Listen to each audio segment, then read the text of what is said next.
I'm actually very surprised why nobody is playing this. A few moments later. Oh god. I guess this is why people aren't playing Elves right now, because of all the trickery decks.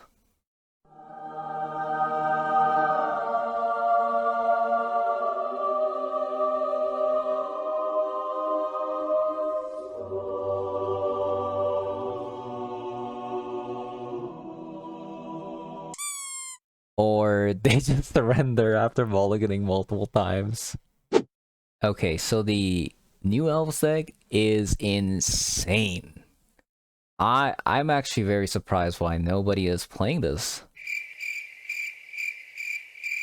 Everybody's sleeping on Elves? When I was climbing the Mythics, even in Mythics, like right now I'm 393, right? I haven't lost a single game with this deck yet in about like 8 games or so. I'm just like, why isn't anybody playing this deck? Of course, there is a caveat to this. In higher rank ladders, well, that's not exactly true. Even in Mythics, like people still play Tibble's Trickery deck, but I'm assuming in lower ranking, more people play Tibble's Trickery deck. At least that's how I felt when I was in Platinum, at least. But if you can get around, like if you don't see that many Trickery decks, this deck is so insane. Before Historic Horizon, I did make I had a deck here. So I was testing this deck with the Freyalise, but I don't think Freyalise fits with Craterhoof Behemoth.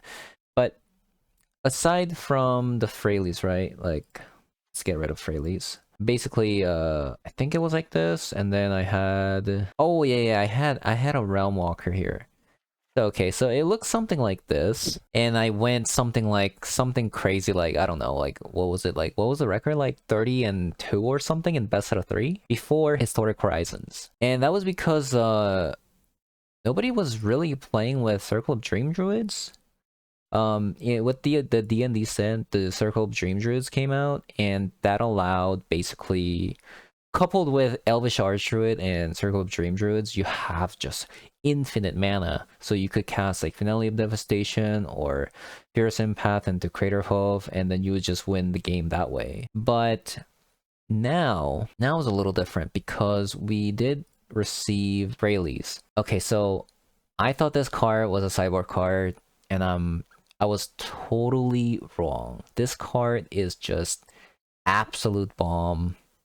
It's just so insane.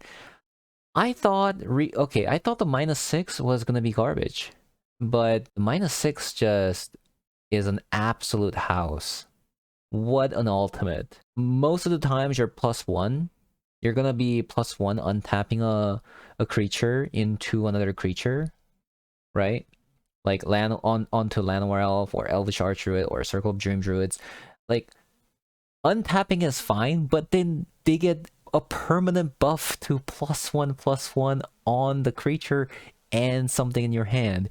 It's so insane. I don't know how many times that +1/+1 buff becomes so relevant in the game. It's so crazy. But basically, to fit this card in, so right now you're playing 2 Finales, Craterhoof, and a Fierce Empath. So to fit a Freyalise in, you actually can't do that because you are playing a Collected Company deck, and you just and this is also a 3 mana card. You just don't have room, you know? You just don't have room. So what people are doing is they completely gutted the Craterhoof package. And I saw a list that was playing something similar to this. They did have 4 copies of Skyshroud Lookout, which I think is a great card, by the way. But I took it out. I took 2 cards out because we are playing 20 lands. Since we are playing 20 lands, this card can be so much worse compared to Elvish Visionary, because Elvish Visionary is generic draw card. It could even be a land, which we are looking for half the time because we are playing a 20 land deck, right? So Skyshroud Lookout is a great card.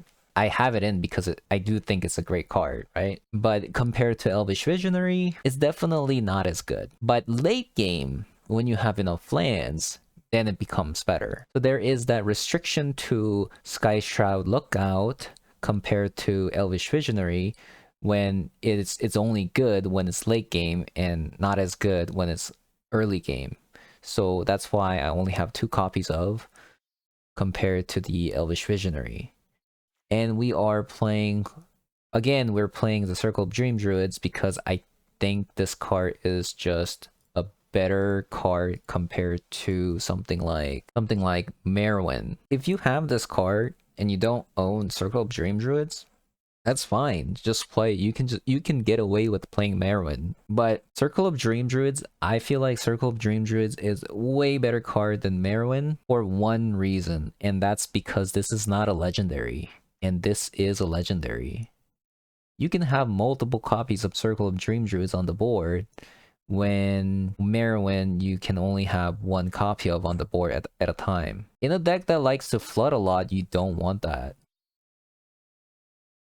Yeah, so I just caught the Craterhoof package, and this deck is just... what a force.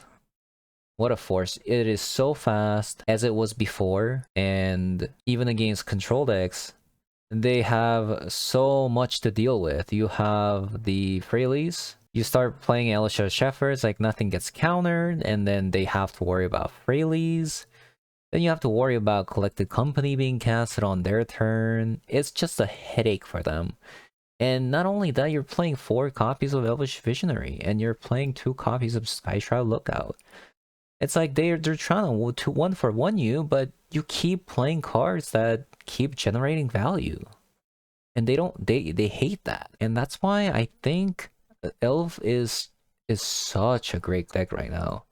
The only reason why you don't see this deck as often now is because of Tibble's Trickery deck, right? And on top of that, there's a Creativity deck. And that's where the sideboard comes in. You can play this exact list in best out of 1 and have a great success with it. But let's say you're playing best out of 3 and you meet a lot of Jeskai decks, or you meet a lot of Creativity decks, then that's where the sideboard comes in, right? So you have the Ranger class and Realm Walkers, and if you think they have a lot of spot removals, you can bring in Shaper Sanctuary.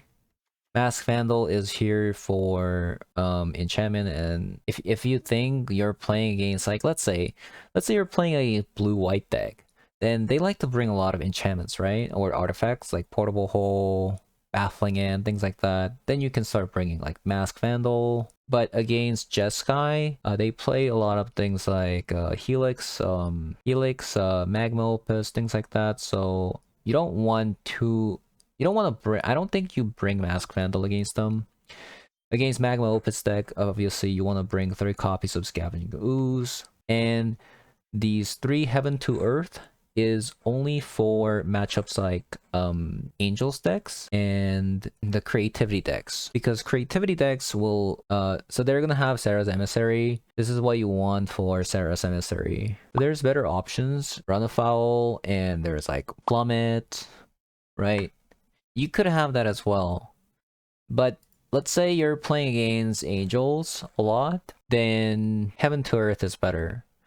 But say like you're not playing against Angels, then you can get rid of like 2 of them and put in either a Run Afoul or Plummet, because you do want to diversify your removal spells against Sarah's Emissary, because usually they play Indomitable Creativity and then they call creatures and then they call something like instant speed or sorcery, so that basically against, if they haven't seen your deck, they're basically making a guess here, right? So if they expect Heaven to Earth, they're gonna call sorcery, then you have no outs, right?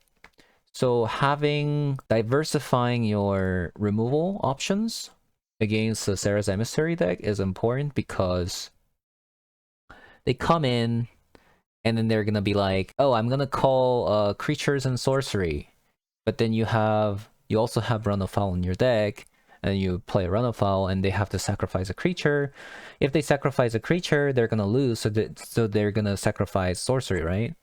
And then you can Heaven to Earth, removing the last remaining Sarah's Emissary. So that is an option. Otherwise, you can also just run Run afoul. Or something like Vivian Reed might not be bad either. So this is gonna be a worse this is gonna be a worse Freyalise, but you could have 2 copies of Vivian Reed just so that you can destroy the emissaries. Because they won't expect a Planeswalker. I think that's all I have to say for the deck. I guess the only thing left to do now is to demonstrate how powerful Freyalise is. Okay, we got turn 2 Freyalise. It's kind of hype.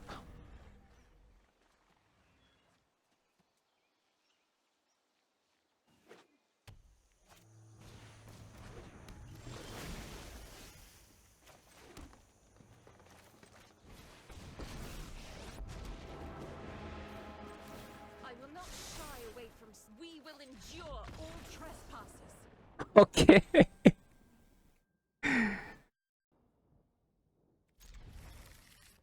Okay, let's see here.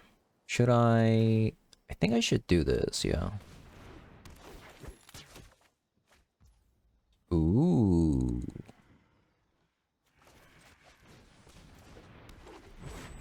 Now they can't even counter my collected company. Is this no, it's a Jeskai deck. Oh.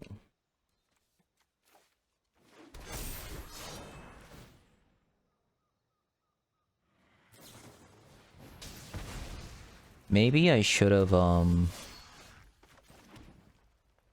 maybe actually I should have done it the way so that I get two of the lords, 2 of the Mana Dork lords, so that I can do more damage this turn. I was thinking about it, and that would have been just automatically win, right? Instead of Elvish War Master, yeah, that was just really bad on my part. Like, I don't know if it was actually a win. Let's see. I had 1... So I would have had 1, 2, 3, 4 attacking?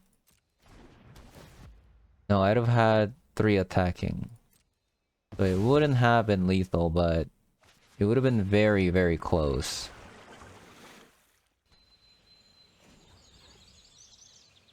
Three, 4.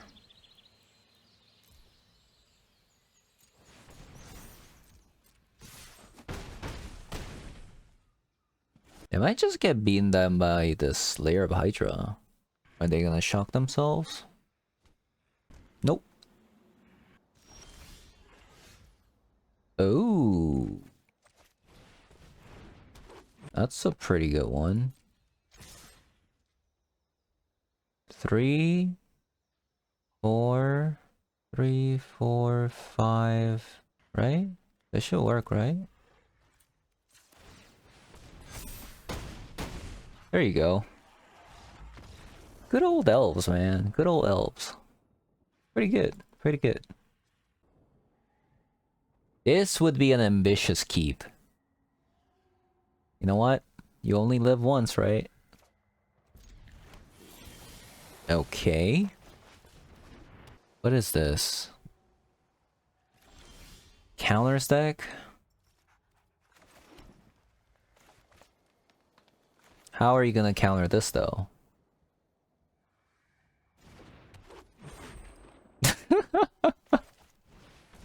It's so cheap. Like, I play against a blue deck, and it's just a single card just completely shuts them down. I can't believe it.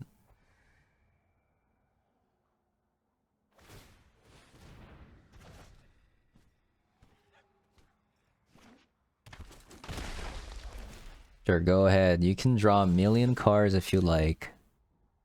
But I don't think it'll matter at all, just because the fact that nothing gets... Not like, you can draw many counters as you want, but you can't counter anything. Elves are so strong. It almost feels unfair. Oh, black. Okay, that's a way to remove things. Okay.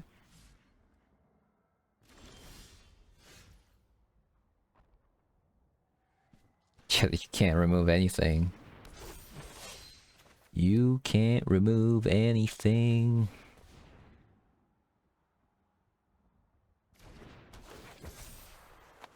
Now they're gonna try their best to get rid of my Shepherd, probably.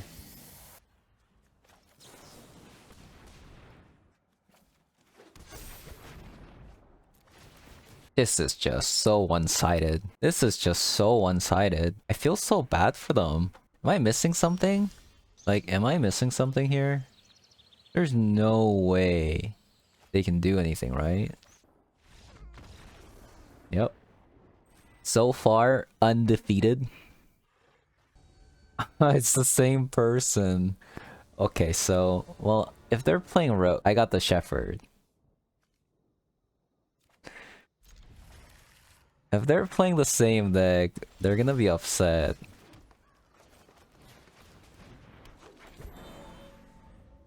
And a tap land at that? Oof. There's no 1 mana remove, I mean counterspell, right? So let's just fire this off. Because I feel pretty safe to do it.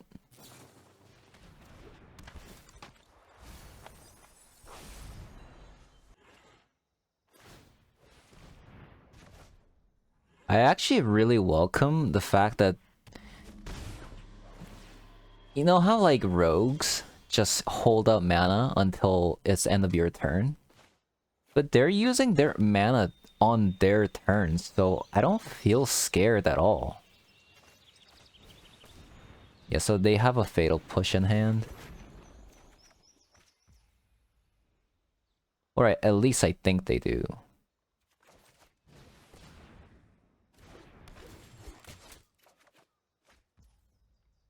That's a lot of mana.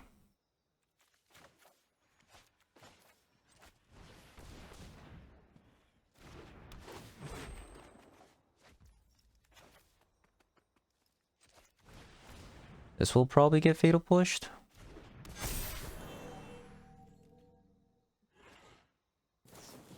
No, no Fatal Pushes. Okay.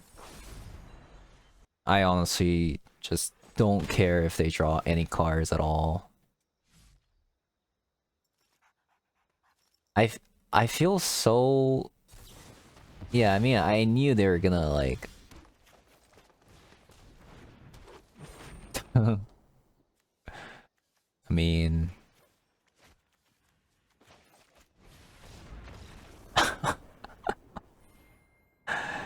Oh man, I feel so bad. It really does feel like I'm bullying them.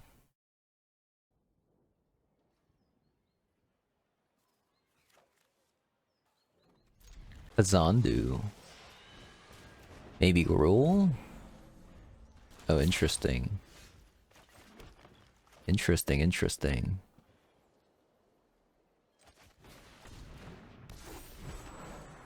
I could have actually played Jespera, or Jespera into Visionary in case they had... So this doesn't matter. Even if they take Collective Company, I'll be able to cast it.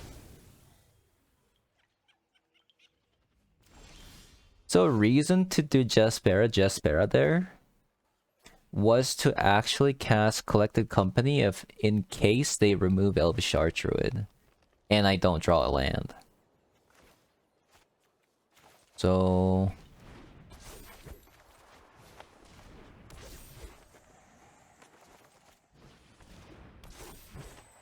Oh, I can't cast it. Interesting. I thought I'd be able to cast it. Oh. Oh. Oh. If you set foot in my room, expect our magic bears fruit. Whoops, I forgot about the Dranith Magistrate. I don't think they're too happy about this. I mean, this is just game, right? Skyshroud is home Heck, is so busted. Okay, it's funny how I started playing Dranith and I was running Ellie Spellbinder in my deck so that if I exile, people couldn't cast it. And I was like, why can't I cast my Collected Company?